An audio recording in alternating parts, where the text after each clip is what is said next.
नमस्कार, मैं Sandeep Yadav. The public India के प्लेटफॉर्म पर आपका स्वागत है। और आज मैं बात करूंगा कि कैसे उत्तर प्रदेश के भीतर स्थित आईआईटी बीएचयू की एक छात्रा का यौन उत्पीड़न होता है और उसके बाद उसके जो अपराधी हैं वो 1 साल के भीतर छोड़ दिए जाते हैं और अंत में उस छात्रा को, पीड़िता को विश्वविद्यालय छोड़ने पर मजबूर होना पड़ता है। बनारस में एक कहावत मशहूर है, राण साण सीढ़ी सन्यासी, इनसे बचे तो सेवै काशी। लेकिन अब ये बदलकर दूसरे रूप में आ चुकी है। राण साण सीढ़ी सन्यासी और बलात्कारी, इनसे बचे तो सेवै काशी। जो बलात्कारियों से नहीं बच पाएगा उसे शहर छोड़ना ही पड़ेगा। उत्तर प्रदेश की ये दर्दनाक घटना जो आईआईटी बीएचयू में हुई थी, उस घटना में जो ताजा अपडेट है या ताजा खबर है वो ये है कि उस पीड़िता को विश्वविद्यालय छोड़ने पर मजबूर होना पड़ा। उत्पीड़न भी पीड़ित युवती का होता है और विश्वविद्यालय भी युवती को छोड़ना पड़ता है। सोचिए, दोहरी मार। अब भारत में नेशनल क्राइम रिकॉर्ड ब्यूरो के हिसाब से अपराधों की स्थिति क्या है उस पर जरा नजर डाली जाए तो 2022 के हिसाब से पूरे भारत में एक साल में 31,000 रेप केसेस रिपोर्ट हुए। एनसीआरबी कहता है कि हर 16 मिनट पर एक रेप केस होता है महिलाओं के खिलाफ भारत में। 2022 में महिलाओं के खिलाफ हर तरह के क्राइम जो रिपोर्ट किए गए वो 4,45,256 थे। वैसे ही ऐसा बताया जाता है कि हर घंटे, हर प्रत्येक घंटे एक महिला, मतलब महिलाओं के साथ 51 केसेस, उनके खिलाफ किसी भी प्रकार के अपराध के केसेस 51 हर घंटे में, एक घंटे में 60 मिनट होते हैं, वो रिपोर्ट होते हैं भारत में। अब हम सभी जानते ही हैं कि ये जो सरकार नारा देती है कि बेटी बचाओ बेटी पढ़ाओ, ट्रक के पीछे हर जगह, हर ट्रक पे, छोटे वैन पे आपको लिखा हुआ मिलेगा। उसी सरकार के जो 154 राजनीतिक ये हैं जिनके ऊपर यौन उत्पीड़न का केस है, उसमें सबसे ज्यादा भारतीय जनता पार्टी से हैं, 54 है अकेले। और आपको एक और जो आंकड़े तो हम सभी के सामने हैं, नाम सामने है, कुलदीप सिंह सेंगर, ब्रजभूषण शरण सिंह, चिन्मयानंद सरस्वती, राम रहीम, संत आसाराम बापू। ये खुद संत भी कह लेते हैं अपने को, लेकिन काम निकृष्टतम है। अब मसला ये है कि बीएचयू की पीड़िता की कहानी क्या है, क्या हुआ इस मोड़ में, क्यों उनको छोड़ना पड़ा विश्वविद्यालय, और क्या इसके पीछे के कारण, इस पर हम चर्चा करेंगे और जानने की कोशिश करेंगे। बीते साल नवंबर 2023 में देश के प्रतिष्ठित प्रौद्योगिकी संस्थान बनारस हिंदू विश्वविद्यालय के आईआईटी परिसर में एक छात्रा के साथ गैंगरेप की भयावह घटना सामने आई। इस वारदात ने देश भर के छात्रों और अभिभावकों को झकझोर कर रख दिया था।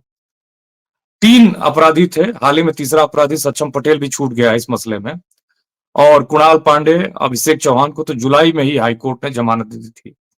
इन आरोपियों को सत्तारूढ़ भारतीय जनता पार्टी के सोशल मीडिया सेल का सदस्य बताया जाता है और बनारस के जो लोकल एमएलए हैं सौरभ श्रीवास्तव, उनका इनको समर्थन प्राप्त है ऐसा कहा जाता है। और बताया जा रहा है कि जो युवती हैं, जो पीड़िता हैं, उनको कोर्ट में जाने में बहुत दिक्कत हो रही थी। उन्होंने अनुरोध किया था कि वीडियो कॉन्फ्रेंसिंग के जरिए उनकी सुनवाई की जाए। हालांकि इस मसले पर छात्रों ने तमाम प्रदर्शन हुए थे और उस पर बातचीत की थी। माने छात्रों ने एक लंबा धरना प्रदर्शन किया था बनारस हिंदू विश्वविद्यालय में। जैसा कि भारत में जो कानूनी प्रक्रिया है वो कोई बहुत आसान काम नहीं है। कानूनी प्रक्रिया ही कभी कभी बहुत ही मुश्किल काम बन जाती है। तो छात्रा जो कि एक सीरियस कोर्स की छात्रा हैं, वो समय निकाल कर उनके लिए कोर्ट जाना इतना आसान नहीं था। उन्होंने सुनवाई के लिए ऑनलाइन सुनवाई की बात की थी, वीडियो कॉन्फ्रेंसिंग की बात की थी, लेकिन उस पर सुनवाई नहीं हुई। अब जब सभी आरोपी जेल से बाहर हैं, विश्वविद्यालय में छात्राओं के साथ बदसलूकी और शोषण की घटनाएं जारी हैं। सुरक्षा व्यवस्था में कोई सुधार नहीं है। प्रशासन का रवैया इन घटनाओं के प्रति लगातार असंवेदनशील बना हुआ है और छात्रों की सबसे बड़ी मांग कि विश्वविद्यालय में gender sensitisation committee against sexual harassment, जिसे जीएस कैस भी कहते हैं, को लागू करने पर को लागू किया जाए और उस पर स्थिति साफ की जाए, लेकिन स्थिति वैसे ही जस की तस बनी हुई है।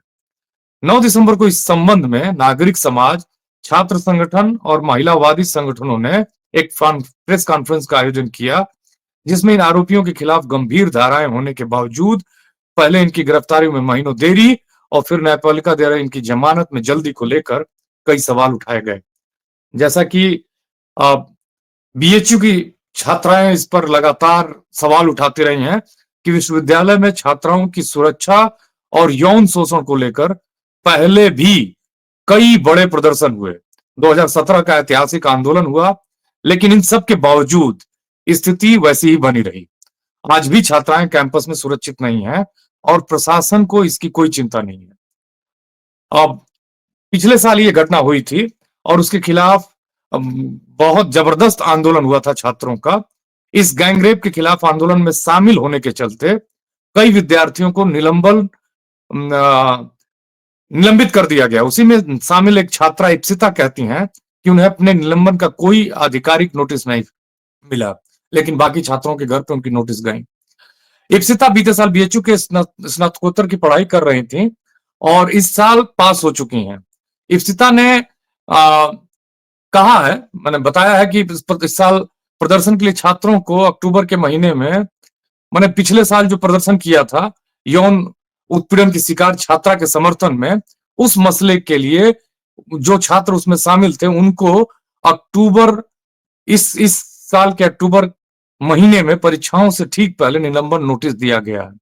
ज्यादातर छात्रों को इस नोटिस की जानकारी उनके परिवार के माध्यम से मिली है। विश्वविद्यालय प्रशासन खुद उन्हें आधिकारिक तौर पर कुछ भी नहीं विश्वविद्यालय प्रशासन ने आधिकारिक तौर पर उन्हें कुछ भी नहीं बताया है। इप्सिता जो ये बातें रख रही थी अपने, बताते हैं, वो आईआईटी बीएचयू की भी छात्रा रह चुकी हैं और वो बताती हैं कि कैसे काशी हिंदू विश्वविद्यालय में प्रशासन ने खूब सख्ती दिखाई थी इस घटना के होने के कुछ दिन तक। नए नए सीसीटीवी कैमरे लगाए गए थे, चाक चौबंद व्यवस्था कर दी गई थी प्रशासन की, कई वायदे किए गए थे, लेकिन जैसे जैसे मामला ठंडा पड़ता गया वादे धरे के धरे रह गए।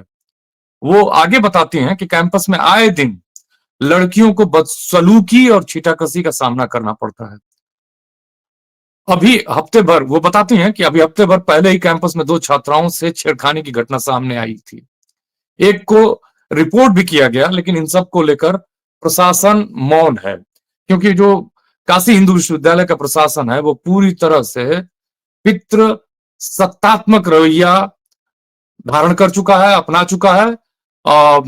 वो प्रशासन कहता है छात्राओं से कि बेटा इसमें हम क्या कर सकते हैं, आप लोग अपनी सुरक्षा खुद देखें, रात को बाहर ना निकलें, प्रिकॉशन लें, ये सब से आप बचेंगे। छात्राएं कहती हैं कि जब भी कोई घटना सामने आती है प्रशासन लड़कियों के हॉस्टल पर जितनी पाबंदी है उससे और ज्यादा पाबंदी लगा देता है। लड़कियों के निकलने और उनसे मिलने कौन आ रहा है, वो कहाँ जा रही हैं, इस पर नजर रखी जाने लगती है। लेकिन जो विश्वविद्यालय के घोषित गुंडे हैं प्रशासन उन पर कोई कार्रवाई नहीं करता। गैंगरेप प्रदर्शन के दौरान भी एबीवीपी के छात्रों ने लड़कियों के साथ बदसलूकी की थी, लेकिन उन पर कोई कार्रवाई नहीं हुई। उल्टा दूसरे छात्रों पर मामले दर्ज करवा दिए गए और हर बार प्रशासन लड़कियों के खिलाफ और अपराधियों के साथ खड़ा नजर आता है। बीएचयू में ही रहने वाले उसी विश्वविद्यालय के छात्र उमेश भी कहते हैं कि विश्वविद्यालय प्रशासन ने अन्य छात्रों की तुलना में उनको 3 महीने निलंबन का नोटिस दिया था। उनके खिलाफ कई पुराने मामले भी बताए गए थे जो प्रशासन के खिलाफ छात्र प्रदर्शन से जुड़े हुए थे। एक हॉस्टल के मुद्दे पर हुए प्रदर्शन में तो प्रशासन ने उनकी मांगे भी मान ली थी, बावजूद इसके उनको दोषी बना दिया गया है। उन्होंने इसके खिलाफ अदालत का दरवाजा खटखटाया है, तभी जाकर वो परीक्षा में बैठ पाए, ऐसा वो बताते हैं। उमेश कैंपस की सुरक्षा को लेकर कहते हैं कि यहाँ प्रशासन बदमाशों के खिलाफ कोई कार्रवाई नहीं करता। अभी भी कैंपस में कोई भी कहीं भी बेरोक टोक आ जा सकता है। करोड़ों का बजट होने के बावजूद सुनसान सड़कों पर लाइटें तक नहीं लगवाई जाती। सीसीटीवी कैमरे तो दूर की कौड़ी है ही, प्रशासन की कार्रवाई केवल उन छात्रों के खिलाफ देखने को मिलती है जो छात्र हित की बात करते हैं, जो छात्र मुद्दों पर अपनी बातें रखते हैं, उनकी सुविधाओं के लिए संघर्ष करते हैं। छात्र लगातार बताते हैं कि विश्वविद्यालय प्रशासन का आदेश है कि किसी भी अधिकारी से मिलने छात्रों का समूह नहीं जा सकता। 4 छात्रों से अधिक कहीं भी, यहां तक कि डिपार्टमेंट हेड से मिलने भी नहीं जा सकता। अगर इस आदेश को नहीं माना गया तो छात्रों के खिलाफ अनुशासनहीनता की कार्रवाई की जाएगी। बीएचयू से स्नातक की पढ़ाई करने वाली छात्रा श्वेता ने भी कहा है, वो भी बताते हैं कि एक तरह से कैंपस में लड़कियां शाम या रात को जब पुस्तकालय से हॉस्टल आती हैं तो उन्हें डर लगता है। मोटरसाइकिल पर लड़के अक्सर घूमते रहते हैं जो अनर्गल गलत बातें बोलते हैं। गार्ड से शिकायत करो तो गार्ड उल्टा छात्राओं को ही कहते हैं कि जल्दी आ जाया करो। प्रशासन से शिकायत करो तो भी उनकी पितृसत्तात्मक सोच दिखती है और प्रशासन कहता है तुम लड़कियां खुद समय से हॉस्टल चली जाया करो, कैंपस में पूरे बदन ढकने वाले कपड़े पहना करो और कोई कुछ कहता है तो पलट के जवाब न दिया करो, क्योंकि तुम्हारी सुरक्षा तुम्हारे हाथ में ही है। बीएचयू, आपको बताता चलूं कि एक ऐसा विश्वविद्यालय है जो बहुत लंबी एरिया में फैला हुआ है। भारत के सबसे पुराने विश्वविद्यालयों में से एक है। हाल ही में उसने अपने 100 साल पूरे किए हैं और भारत के सबसे पुराने और बड़े विश्वविद्यालयों में से एक। बीते साल गैंगरेप की घटना को लेकर पुलिस कमिश्नर और विश्वविद्यालय प्रशासन से अखिल भारतीय जनवादी महिला संगठन के एक प्रतिनिधि मंडल ने मुलाकात की थी। इसमें मधु गर्ग भी शामिल थी। वो स्त्री अधिकार कार्यकर्ता हैं। मधु गर्ग बताती हैं कि हम 1 साल बाद भी इसी मुद्दे पर प्रेस कॉन्फ्रेंस करने को मजबूर हैं, क्योंकि शासन प्रशासन सब महिला सुरक्षा की बात तो करते हैं, लेकिन जब बात वाकई सुरक्षा की आती है तो सब आरोपियों के साथ खड़े दिखाई देते हैं। इस मामले में भी जब आरोपियों की रिहाई हुई है तो भाजपा नेताओं द्वारा उनका स्वागत किया गया है। शुरुआत में आरोपियों को यहां से निकालकर मध्य प्रदेश चुनाव में प्रचार के लिए लगा दिया गया। जब चौतरफा दबाव बढ़ा तो उन्हें 31 दिसंबर मतलब घटना के 2 महीने बाद गिरफ्तार किया गया और 1 साल भी नहीं हुआ जब सब जमानत पर बाहर आ गए हैं। मधु गर्ग आगे कहती हैं कि सरकार ने शोषण की घटनाओं को राजनीतिक चश्मे से देखने का जो चलन शुरू किया है वो बहुत खतरनाक और निराशाजनक है। अगर आरोपी अपराधी उनके पार्टी से संबंधित हो, अगर वो ब्रजभूषण शरण सिंह, चिन्मयानंद, कुलदीप सिंह सेंगर या कोई भी हो, तो आसानी से कानून के हत्थे नहीं चढ़ेंगे, उन्हें बेल भी मिल जाएगी। कुलदीप सिंह सेंगर को मेडिकल ग्राउंड पर बेल मिल जाती है, लेकिन बाकी राजनीतिक बंदियों को सरकार जेल में मरने पर मजबूर कर रही है। कई आरोपियों के घरों पर जल्दबाजी में बुलडोजर तक चला दिया जाता है। उन्हें जो राजनीतिक आरोपी हैं उनके ऊपर कठोरतम कार्रवाई की जाती है, लेकिन रेप जैसे घृणित अपराध में शामिल लोगों को छोड़ दिया जा रहा है। भाजपा से संबंधित लोगों को संरक्षित किया जा रहा है। बीएचयू गैंगरेप मामले को नजदीक से देखने वाले और पत्रकार जो पूरे इस आंदोलन को नजदीक से कवर कर रहे थे, विजय विनीत बताते हैं कि इस मामले में सारी बातें स्पष्ट थीं। पुलिस के पास सीसीटीवी से लेकर तमाम गवाह और सबूत थे, लेकिन पुलिस ने जानबूझकर गिरफ्तारी में 2 महीने की देरी की। विजय विनीत के अनुसार पीड़िता दूसरे राज्य की रहने वाली है और अनुसूचित जाति से संबंध रखती हैं।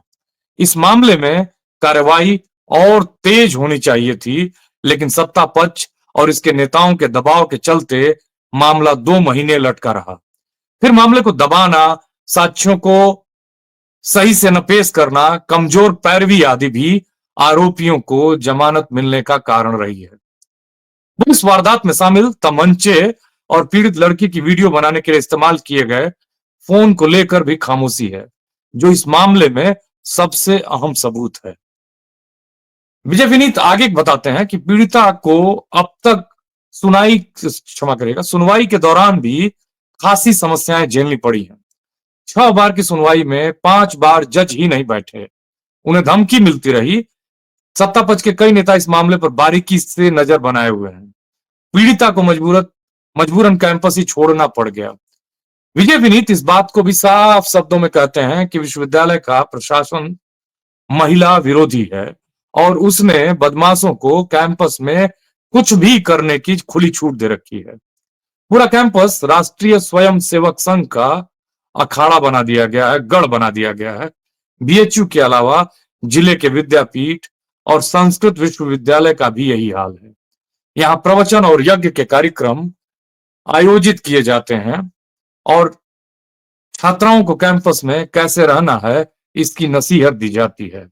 और अगर कोई मामला तूल पकड़ ले तो 1-2 दिन सख्ती दिखाकर फिर पुराने रवैये पर लौट जाया जाता है।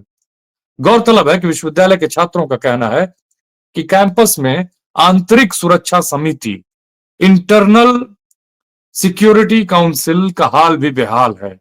इसकी जो सोच है वो पितृसत्तात्मक है। किसी भी मामले को लेकर पीड़ित को ही सबसे पहले प्रताड़ित किया जाता है। एक तरह से ये मोरल पुलिसिंग का अड्डा बन गया है।